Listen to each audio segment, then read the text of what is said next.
ngayon sa Corniche, Sarja. Makikita mo gold soup. Ayan. Ha? Ayan ang Corniche.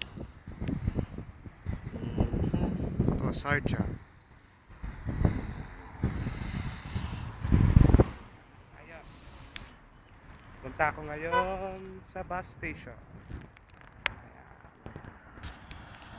Okay.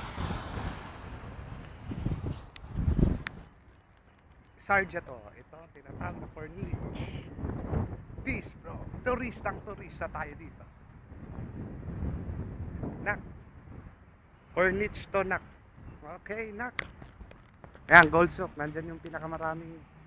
Di naman marami. Bilihan lang ng gold.